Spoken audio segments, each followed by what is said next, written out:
अहमदाबाद विमान अपघाताने देशभरात शोककळा पसरली होती। अवघ्या काही मिनिटात होत्याचं नव्हतं करणारा हा अपघात पाहून अनेकांच्या काळजाचा ठोका चुकला, तर विमान अपघातातील मृतांच्या नातेवाईकांचा आक्रोश बघून कित्येकांचे डोळे पाणावले।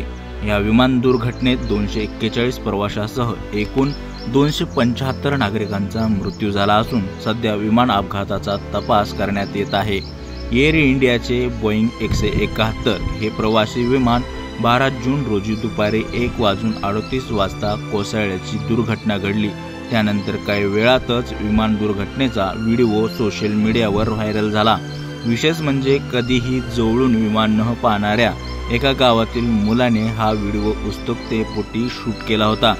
मात्र नेमकं विमानाचे उड्डाण शूट करताना हा भीषण अपघात घडला। आता पोलिसांनी व्हिडिओ शूट करणाऱ्या आर्यनला चौकशीसाठी ताब्यात घेतला आहे।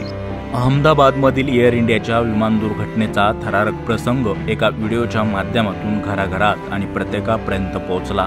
अपघातग्रस्त AI-171 या विमानाने उड्डाण केल्यावरचा अवघा काही सेकंदाचा हा व्हिडिओ आहे। या व्हिडिओत उड्डाणानंतर विमान खाली कोसळताना दिसून येते। या व्हिडिओमुळेच जगभरात काही क्षणात दुर्घटनेची माहिती मिळाली। त्यानंतर अनेक तर्क-वितर्क लावण्यात आले। मात्र हा व्हिडिओ आर्यन नावाच्या मुलाने काढला। ABP माझा या वृत्तवाहिनीने आर्यन सोबत संवाद साधला होता। त्यावेळी त्याने नेमकं काय घडलं याबाबत माहिती दिली होती।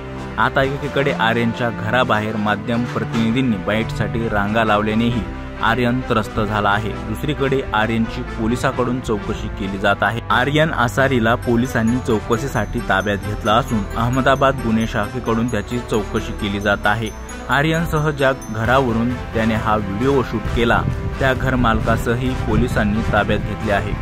आर्यन हा त्याच्या वडिलांसोबत साक्षीदार म्हणून जबाब देण्यासाठी आला होता। त्यानंतर त्याला त्याच्या वडिलांसोबत पाठवण्यात आले।